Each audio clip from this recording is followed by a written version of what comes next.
ইউরোপীয় Spanish science fiction ঘরানার অন্যতম প্রাণপুরুষ সেসার মায়োরকিকে বাংলা ভাষায় প্রথম নিয়ে এসেছিল জয়ঢা তার নির্বাচিত স্প্যানিশ কল্পবিজ্ঞান প্রথম খণ্ড নিয়ে।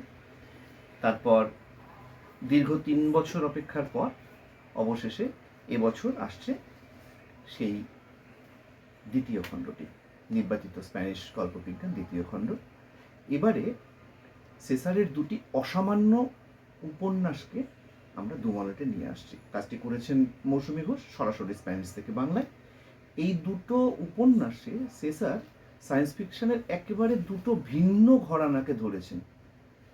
একটাতে ডক্টর পেতালোর বাড়ি, সে বাড়ির বিভিন্ন দরজা দেশ কালের বিভিন্ন বিন্দুতে পৌঁছে দেয় মানুষকে, আর সে আসলে এক ইতিহাস গ্রন্থ যা দেশ এবং কাল, স্থান এবং সময়ের বিভিন্ন বিন্দুর বিভিন্ন গুরুত্বপূর্ণ বাড়ি, বিভিন্ন ইতিহাসের খণ্ডগুলোকে সে জীবন্ত রেখে চলেছে তার অ্যাটেম্পোরাল একটি গণ্ডিতে। এবং তার মধ্যেই মানুষে মানুষে ভালোবাসা, মানুষের যন্ত্র হয়ে যাওয়া। সবচেয়ে আশ্চর্য ব্যাপার হচ্ছে এই অলীক বাস্তব আখ্যানটি তৈরি করতে গিয়ে যেমন কল্পবিজ্ঞানকে তিনি ধরে রেখেছেন একসঙ্গে, পাশাপাশি একই সঙ্গে কিন্তু সেই আনন্দ বেদনা যন্ত্রণার গল্প থেকে আরম্ভ করে বহু প্রাচীন যুগ থেকে যে যন্ত্র মানব বা কৃত্রিম মানুষের কনসেপ্টগুলো ছিল তাকে যে কি অসামান্যভাবে প্রয়োগ করেছেন ভাবা যায় না।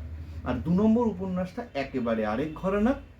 সেখানে কিন্তু আমরা দেখতে পাচ্ছি এটা একটা থ্রিলার, নিকট ভবিষ্যতের একটা পটভূমি, যেখানে মানুষ প্রাথমিকভাবে মনে হচ্ছে তার এক বিরাট শত্রুর বিরুদ্ধে সে লড়ছে, মিলিটারাইজেশন করছে একটা সম্পূর্ণ গুজবকে কেন্দ্র করে, এক ভিনগ্রহী আক্রমণের গুজব।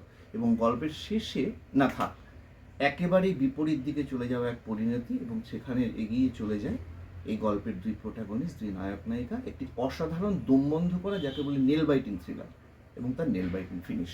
এই দুটো উপন্যাস নিয়ে আসছে নির্বাচিত স্প্যানিশ কল্পবিজ্ঞান দ্বিতীয় খণ্ড, সেসার মায়োরকি, অনুবাদ মৌসুমী ঘোষ। ধন্যবাদ।